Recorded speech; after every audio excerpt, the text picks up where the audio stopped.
நவபாஷாணத்தின் ஒளியும் மறைந்த சித்தரின் இரகசியமும்.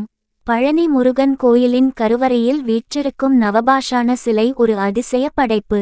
18 சித்தர்களில் ஒருவரான போகர் உருவாக்கியதாக நம்பப்படும் இந்த சிலை பல நூற்றாண்டுகளாக பக்தர்களின் நம்பிக்கைக்குரியதாக விளங்குகிறது. ஆனால் இந்த சிலையின் உருவாக்கம், அதன் மருத்துவ குணங்கள், ஏன் சில சமயங்களில் சிலையின் நிறம் மாறுகிறது என்பதெல்லாம் இன்றுவரை ஒரு மர்மம்.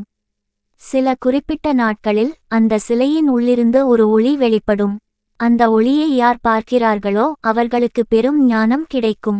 போகர் வரைந்த ஒரு யந்திரத்தில் நவபாஷாணத்தின் மூலப்பொருட்கள் குறிப்பிட்ட விகிதத்தில் கலந்தால் ஒருவித ஒளி உருவாகும் என்று எழுதப்பட்டிருந்தது. போகர் அந்த சிலையை நவபாஷாணத்தால் மட்டும் உருவாக்கவில்லை.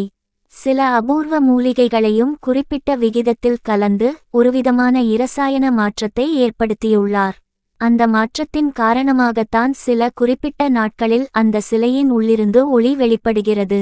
அந்த சிலையின் முழு இரகசியம் இன்னும் ஒரு புதிராகவே தொடர்கிறது. அந்த சித்தர் எங்கே சென்றார், ஏன் மறைந்தார் என்ற கேள்விகளும் விடை தெரியாத மர்மங்களாகவே இருக்கின்றன.